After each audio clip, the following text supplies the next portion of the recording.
Hi everyone, இன்னைக்கு கார்த்திகை தீபம் இல்லையா, அதனால ஒரு சின்ன விளாக் போடலாம் ட்ரை பண்ணேன். ஆக்சுவலாக இதுதான் என்னோட ஃபர்ஸ்ட் விளாகும் கூட.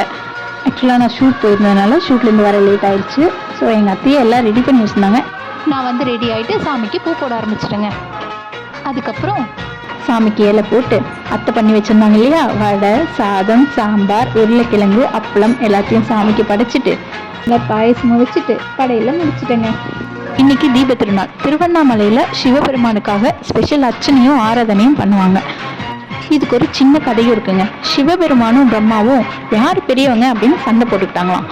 அப்போ சிவபெருமான் ஸ்டார்டிங்கும் எண்டிங்கும் கண்டுபிடிக்க முடியாத அளவுக்கு ஒரு பெரிய அக்னி ஜோதியா வெளிப்பட்டாராம். ஸோ இந்த நாள் அடிப்படையாக வச்சுதான் தீப திருநாள் சொல்லி நம்ம எல்லார் வீட்லேயும் விளக்கேற்றுறோம். இந்த நாள் அன்னைக்கு தான் கார்த்திகை நட்சத்திரமும் ரொம்ப பிரைட்டாக இருக்குமா. ஸோ இதனாலேயே இதை வந்து கார்த்திகை தீபம் அப்படின்னு சொல்கிறாங்க. கார்த்திகை தீபத்துக்கு முக்கிய சின்னமே திருவண்ணாமலையில் ஏற்றப்படும் பெரிய மகா தீபம் தான். அது சிவபெருமானுடைய ஜோதி வடிவம் அப்படின்னு நம்புகிறாங்க. சிவனின் ஜோதி அருளால் நம் வாழ்விலும் ஒளி மலரட்டும். அனைவருக்கும் AJ home foods and catering service சார்பாக தீப திருநாள் நல்வாழ்த்துக்கள். இப்போ இந்த நிமிஷத்துல இருந்து எல்லாரோட லைஃப்ல இருக்க கஷ்டம், துக்கம், சோகம் எல்லாமே மறந்து எல்லாரும் குடும்பத்தோட சந்தோஷமா ஹாப்பியா இருக்கணும்னு நான் கடவுள்கிட்ட வேண்டிக்கிறேன். இதோட இன்னைக்கு என்னோட vlog முடிச்சுக்கிறேன். தேங்க்யூ, பாய்.